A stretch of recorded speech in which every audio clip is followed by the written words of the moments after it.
Welcome to the Rogers Kakasungura YouTube channel. A big thank you for the support you are granting this platform. William Ruto is in fear because of the massive protests that have broken in Ikolomani.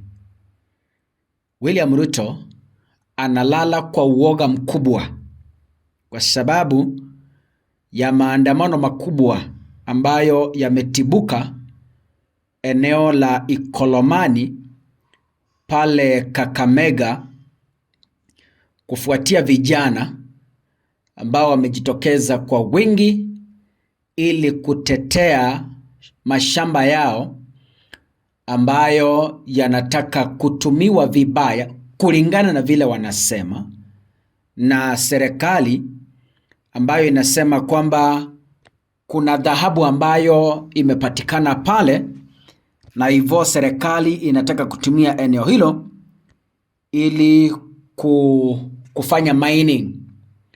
Sasa vijana kwa wingi wamejitokeza barabarani wakiwa na matawi wakiandamana na kukataa agizo la serikali kwamba wanapaswa kuhama maeneo hayo ili serikali ikishirikiana na wahisani wengine waanza kufanya mining ya gold katika eneo hilo la Ikolomani. Lakini najua kwamba wengi wenu mmekuwa mkiuliza Ikolomani inamaanisha nini? Yaani sio jina, lakini we've been hearing there is gold in Ikolomani. What is really happening? I know most of you have scanty information on this issue. You only see the protests on the internet. But let me bring you up to speed on what is happening. Before we go there, hebu tutazame maandamano ya siku ya leo.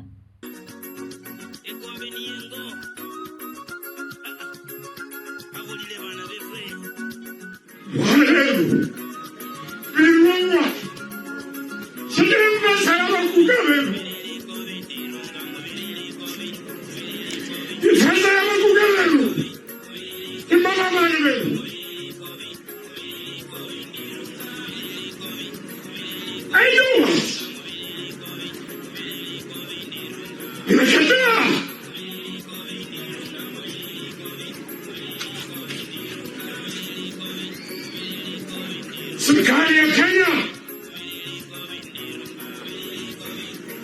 ilipiga Conrad Ashoya risasi. The government Wilberforce, the church, the serious. The government Sakaria, standard that was not an accident. It was not random. Nisikie vizuri. Serikali ya Kenya, kijana mwenye ako hapa sahi was targeted. Walimlenga. Litukuliri henene tukamchwa.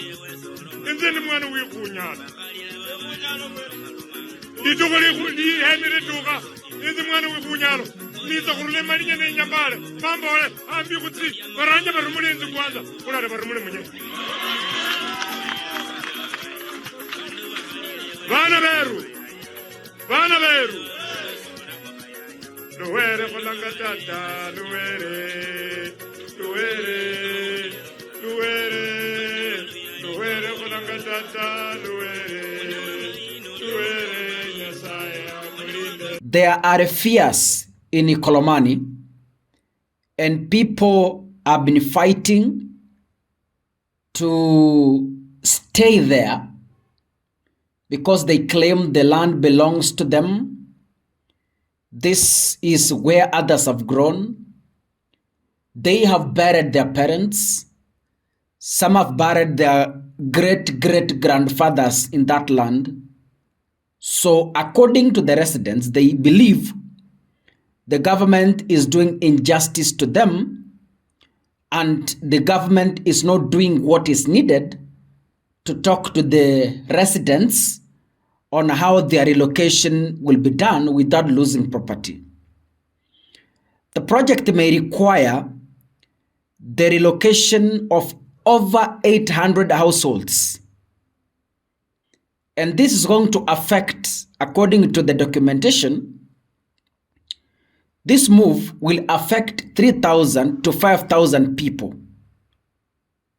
That is why the local residents and several leaders are strongly opposing the forced resettlement from the ancestral land.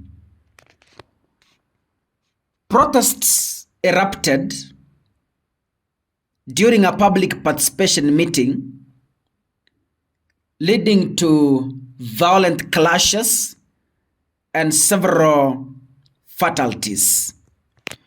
But from a political perspective, what is happening?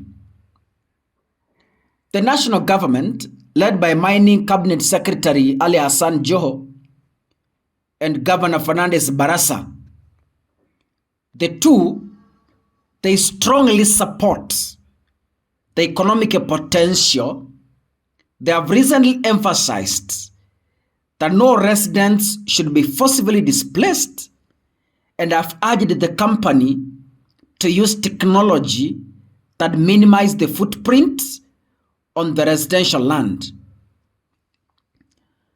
For decades, we all know those people come from Ikolomani.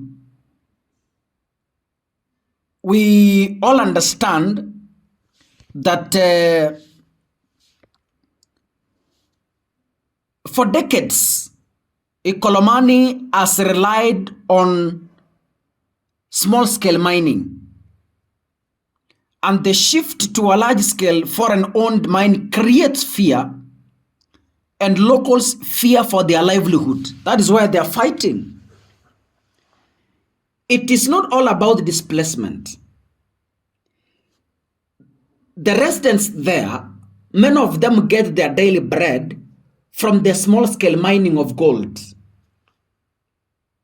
So the coming in of a foreign investor creates fear to the residents that they will no longer access what has been feeding them. This is their fear. And the government has not placed down proper measures on compensation to these families. It is like mtu akufungie duka. You will fight for it.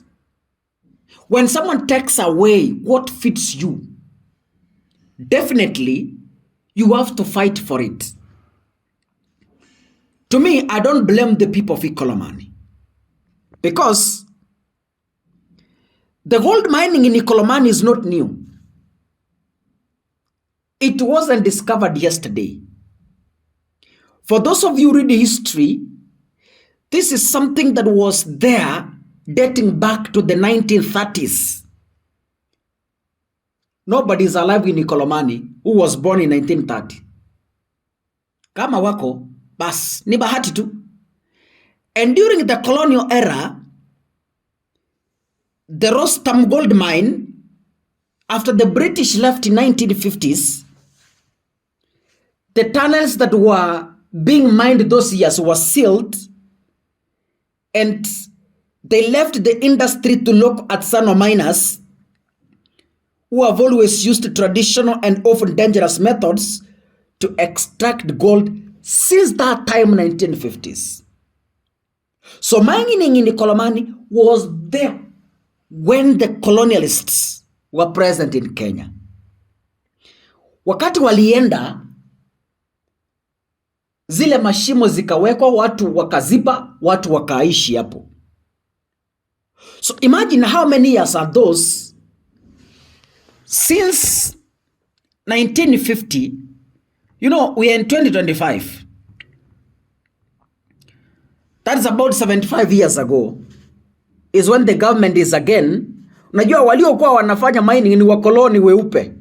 Sasa Ikolomani imepata wakoloni weusi ambao wanataka kudisplace watu wafanye large scale mining without properly explaining to the people how they are going to benefit and what is the alternative means of them surviving minus the gold that the government wants to take away. That is why people are fighting. God bless you. See you in the next episode. Asanteni sana.